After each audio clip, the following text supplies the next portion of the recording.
everything that I've done in my life up until ADPAC has been based on opportunity. There's been very little that was designed. I was breaking up with my son's mum, and I was looking for something because we'd had a web and graphic design business that I was going to move forward into, that was going to be able to look after me, look after my son, and any other family responsibilities that will come up. And in that time that I was setting up the shop, it did come up. My mum got a blood clot on her lung and couldn't work. And whatever the gap was, economically, I needed to supply at that time. So I developed a discipline of having envelopes. I had an envelope with my name on it for the bills. Okay. I had an envelope with shop rent. I had an envelope that said stock, and I had an envelope that said mum. Mm-hmm. And I would fill the stock envelope with cash first, because that's how I make my money. Mm-hmm. So I bet on myself. I go and buy the stock, take the profit, hit mum, hit my responsibilities with my son.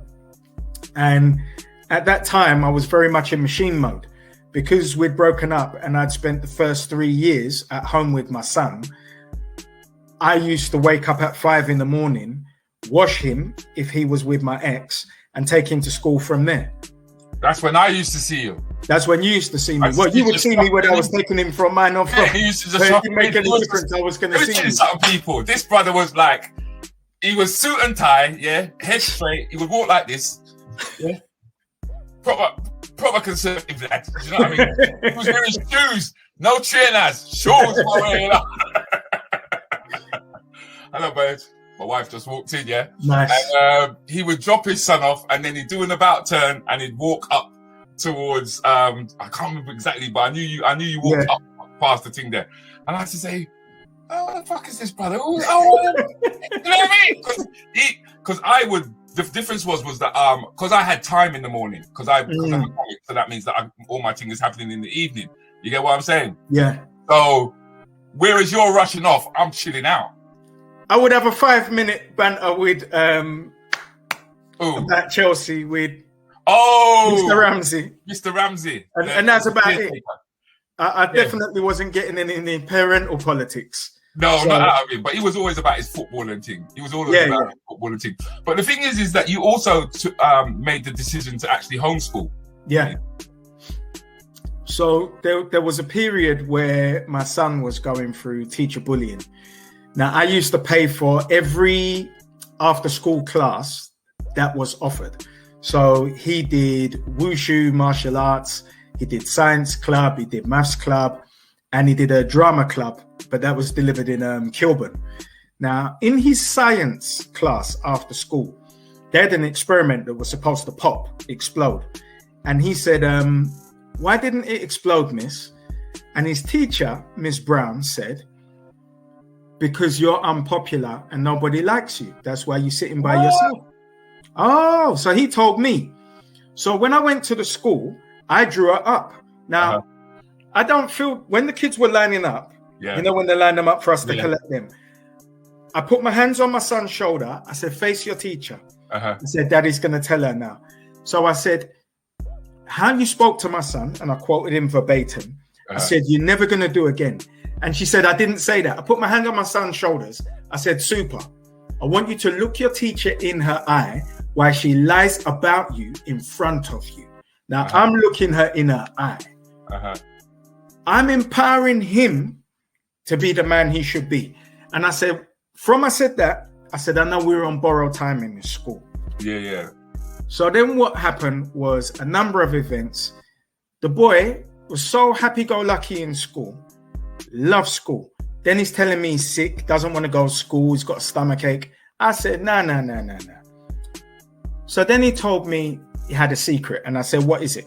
And he says he wants to hurt himself. So I spoke with his mum. I said, that's it, it's a wrap.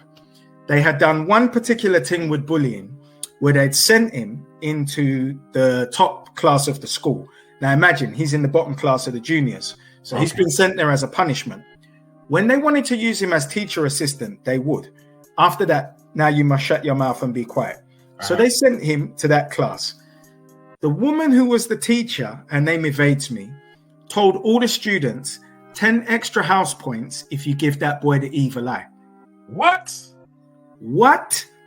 So one of the parents let his mum know from her daughter that that's what the teacher had said, because my son said they were looking at me funny and I felt very uncomfortable. So I had asked for an investigation. Nothing happened. And the day I'd come to pick him up, which was a Wednesday, 2 days before half term on a Friday, I said, Super, show me the teacher. I said, come here. I pulled the teacher up in the playground. She ran away from me like she was being chased with an Uzi. They come back with a sports teacher, a very nice guy, English guy. I'm sure you remember him, the sports teacher they had there.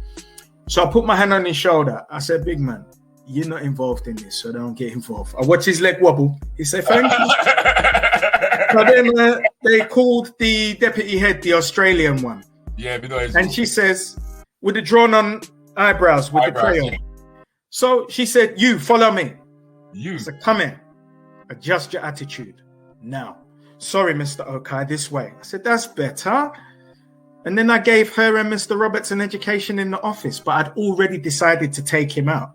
I just wanted them to know, if you play with Godzuki, now you know what Godzilla looks like.